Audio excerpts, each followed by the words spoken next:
नमस्कार, मैं विजयलक्ष्मी गुप्ता आप सभी बहनों का अपने चैनल पर स्वागत करती हूं और उम्मीद करती हूं कि सभी बहनें स्वस्थ होंगी और मस्त होंगी। मुख्य सेविका भर्ती को लेकर के महत्वपूर्ण चर्चा करेंगे। कुछ बहनें हैं हमारी जिन्होंने ये मांग की है कि आप ओवरलैपिंग के बारे में कुछ बताइए। ओवरलैपिंग क्या है ये बहनें जानना चाहती हैं। ज़्यादातर ये बहनें जनरल कैटेगरी से बिलोंग करती हैं और इनके बार बार कहने पर मैंने ये वीडियो बनाया है। और इस वीडियो को बनाने का मकसद किसी को डिसमोटिवेट करना नहीं है, किसी को परेशान करना नहीं है। हम केवल समझेंगे कि ओवरलैपिंग होता क्या है। वर्तमान समय में ये जो भर्ती हमारी मुख्य सेविका भर्ती परीक्षा हुई है, चल रही है, इसमें इसका क्या प्रभाव होगा इसको भी जानने का प्रयास करेंगे, सरल शब्दों में समझने का प्रयास करेंगे। और वर्तमान समय में उत्तर प्रदेश के अंदर या अन्य राज्यों में ओवरलैपिंग प्रक्रिया अपनाई जाती है या नहीं अपनाई जाती है, इसके बारे में मैं अपना कोई विचार नहीं रखूँगी, क्योंकि ये संबंधित आयोग का कार्य है। वो अप्लाई करेगा या नहीं करेगा ये उसका काम है। रिजल्ट आने के बाद ही स्थिति क्लियर होगी कि कितना ओवरलैपिंग को फॉलो किया गया है या नहीं किया गया है। इसीलिए वीडियो को देख करके कोई भी बहन परेशान ना हो, हताश ना हो, निराश ना हो। और ये कोई प्रक्रिया है, इस प्रक्रिया के माध्यम से किसी के हक और अधिकार को नहीं मारा जाता, आप ये भी समझ लीजिए। ओवरलैपिंग की प्रक्रिया तभी अपनाई जाती है जब आप योग्य उम्मीदवार होते हैं या उस जगह पर जा कर के खड़े हो जाते हैं जहां पर आपको ओवरलैपिंग का लाभ दिया जाना चाहिए। यानी कि ओवरलैपिंग प्राप्त करने के लिए आपको उसके योग्य बनना पड़ता है। तो इन्हीं सब बातों के साथ मैं अपने वीडियो को स्टार्ट करूंगी। तो आइए शुरू करते हैं।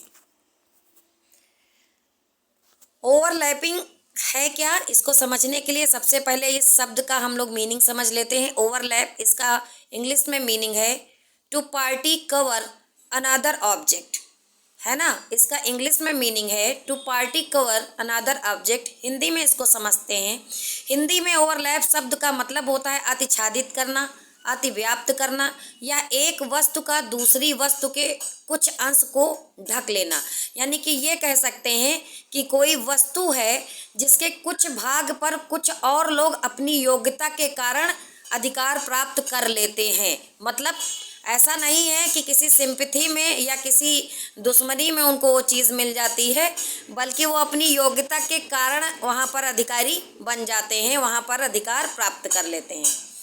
अब उत्तर प्रदेश के संदर्भ में हम इसको समझेंगे, लेकिन पहले हम देख लेते हैं कि उत्तर प्रदेश के साथ अन्य राज्यों में भी सरकारी नौकरी भर्ती में अपनाई जाने वाली एक बहु प्रचलित प्रक्रिया है ना। अन्य राज्यों में भी इसको अपनाया जाता रहा है विभिन्न प्रकार की भर्तियों में। तो इसी पे हम बात करेंगे। साधारण शब्दों में समझने के लिए हम समझेंगे कि ओवरलैपिंग है क्या वास्तव में।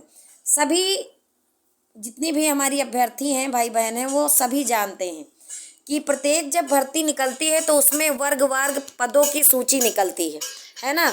जैसे आप जानते हैं कि अपने यहाँ OBC, SC, UR, ST ऐसे वर्ग हैं और इन वर्ग के अकॉर्डिंग पद निकलते हैं। आपकी मुख्य सेविका भर्ती में आपको पता है कि UR के 1079 पद हैं, OBC के 727 पद हैं। इसी तरह कैटेगरी वाइज पद बटे हुए हैं।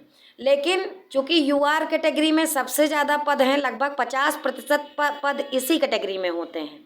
10% EWS निकाल दिया जाता है तो 40% पद ऊपर रह जाते हैं। समझ रही हैं। UR कैटेगरी में UR का मतलब क्या होता है? UR का मतलब होता है अनरिजर्व कैटेगरी। अनरिजर्व का कैटेगरी का मतलब हिंदी में समझे तो अनारक्षित कोटा। अनारक्षित कोटा का मतलब ये होता है कि इसमें किसी भी प्रकार का कोई आरक्षण नहीं होता है और यहाँ पर व्यक्ति अपनी योग्यता की वजह से, फिर वो चाहे किसी भी कैटेगरी से बिलोंग क्यों ना करता हो, अगर वो योग्य हो जाता है, इस कैटेगरी की कटाव के अंदर वो आता है, तो उसको यहीं पर ही सीट मिलती है। यानी कि जो ऊर्ध्वाधर आरक्षण जिसको बोलते हैं, जब कोई अभ्यर्थी अपनी कैटेगरी से ऊपर की ओर बढ़ जाए, ठीक है। जैसे कोई SC कैंडिडेट है या OBC कैंडिडेट है और अपनी योग्यता के वजह से, अपने नंबरों की वजह से अपने कटाव के वजह से अपनी कैटेगरी से ऊपर की कैटेगरी में चला जाए, यानी अनारक्षित कोटे में चला जाए।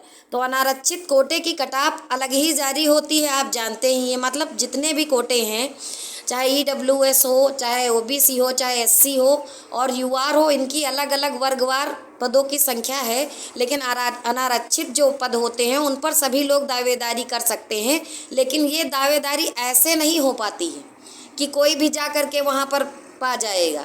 वो अपनी योग्यता के कारण, अपने परिश्रम, अपनी मेहनत, अपनी क्वालिटी के वजह से वहाँ पर पहुँचता है।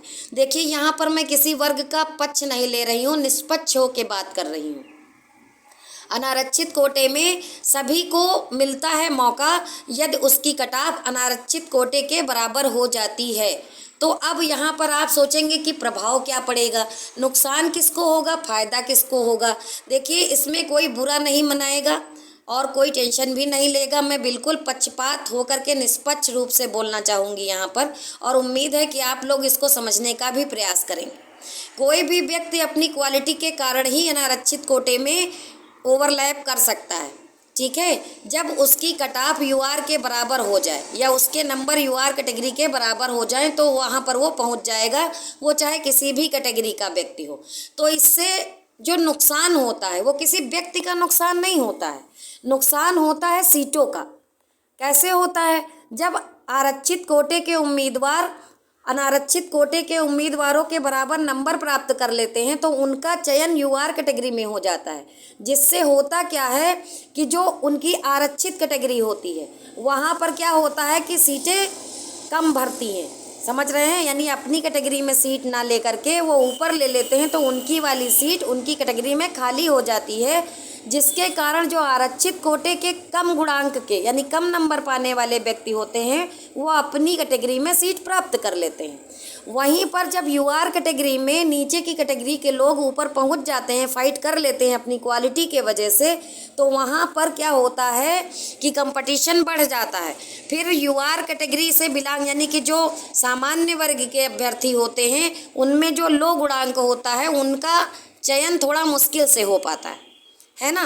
तो ऐसा होता है, ये है असली ओवरलैपिंग। लेकिन वर्तमान समय में कौन सा विभाग इसको कितना फॉलो करता है ये मैं नहीं बता सकती हूँ, और ज़्यादातर लोग जिनको ज़्यादा जानकारी नहीं है वो हो सकता है ना बता पाएँ। कारण ये है कि UPSSC में स्कोर कार्ड जारी नहीं होता है, डायरेक्ट जो है आपको अगले स्टेप के लिए एलिजिबल माना जाता है। तो यहाँ पर ये पता लगाना काफ़ी मुश्किल हो जाता है कि ओवरलैप हुआ है या नहीं हुआ है। ये ओवरलैपिंग क्या होती है मुझे उम्मीद है कि आप लोग समझ गए होंगे। अब आप लोगों को हो सकता है चिंता सताए कि क्या मुख्य सेविका भर्ती में भी होगी, तो इसके बारे में मैं कोई विचार व्यक्त नहीं करना चाहूँगी, क्योंकि ये मेरा कार्य नहीं है। आप लोगों ने पूछा था कि ओवरलैपिंग क्या होती है, तो पहले मैंने इसको खुद समझा है और उसके बाद आपको सरल शब्दों में समझाने का प्रयास किया है। होगी या नहीं होगी ये फाइनल रिजल्ट के बाद ही डेटा कलेक्ट करके पता लगाया जा सकता है ना। तो इसके संदर्भ में मैं कुछ भी नहीं बोलना चाहूँगी कि उत्तर प्रदेश में हो रही है या नहीं हो रही है, अन्य राज्यों में हो रही है या नहीं हो रही, ये मुद्दा नहीं है। मुद्दा ये है कि ये है क्या। तो मुझे उम्मीद है कि शायद आप लोग बहुत आसानी से समझ गए होंगे कि UR कैटेगरी यानी अनारक्षित कोटा, इसमें सभी कैंडिडेट अपनी योग्यता के कारण ओवरलैप कर जाते हैं, यानी कि वहाँ के कुछ भाग को आच्छादित कर लेते हैं, ढक लेते हैं या उस पर अधिकार प्राप्त कर लेते हैं। तो जाहिर सी बात है जो नीचे वाली कैटेगरियाँ हैं उनको फ़ायदा और थोड़ा सा नुकसान UR को कैटेगरी को नहीं कम गुणांक वालों को हो सकता है। लेकिन ये भी समझना होगा कि कोई भी व्यक्ति वहाँ तभी पहुँचता है जब उसने कठिन मेहनत परिश्रम किया होता है।